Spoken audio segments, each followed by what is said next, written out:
société française est sans doute plus difficile à gouverner qu'elle ne l'était par le passé.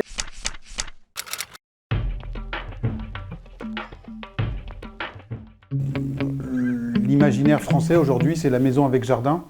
En termes de logement, en termes d'emploi, c'est l'activité salariée.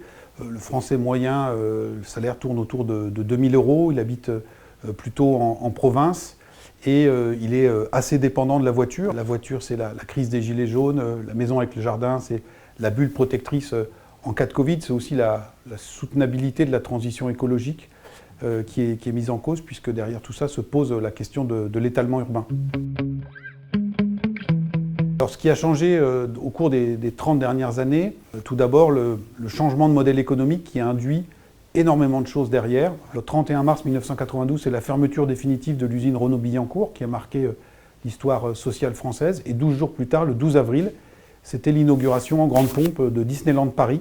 Et donc on passait d'un univers à un autre. La société française a été exposée de manière beaucoup plus intense à des influences culturelles étrangères. Et la France aujourd'hui, c'est le deuxième marché mondial pour McDo, derrière les États-Unis.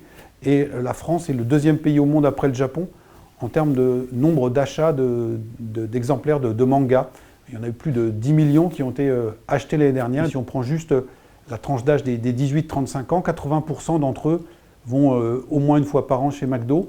Et les 3/4 d'entre eux, qu'ils habitent à Strasbourg, Perpignan, Lille ou Brest, sont allés au moins une fois dans leur vie à Disney. Nous sommes passés d'une économie qui était encore organisée autour de la production dans les années 80. Donc la production, c'était l'industrie, l'agriculture, à une économie qui tourne aujourd'hui d'abord et avant tout autour de la consommation, du tourisme et des loisirs.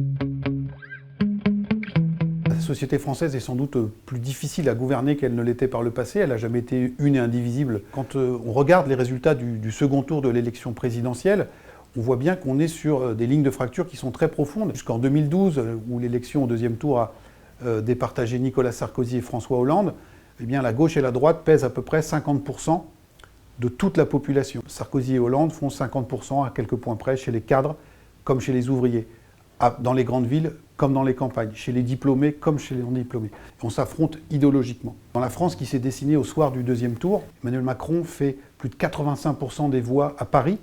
Donc la ville capitale n'a voté qu'à 15% pour Marine Le Pen, candidate qui a recueilli plus de 40% des voix au niveau national. Et donc on a cette capitale qui aujourd'hui est en forme de décrochage, ce qui rend encore une fois notre pays plus difficilement gouvernable en matière de réforme sociale et plus particulièrement ce qui concerne la réforme des retraites.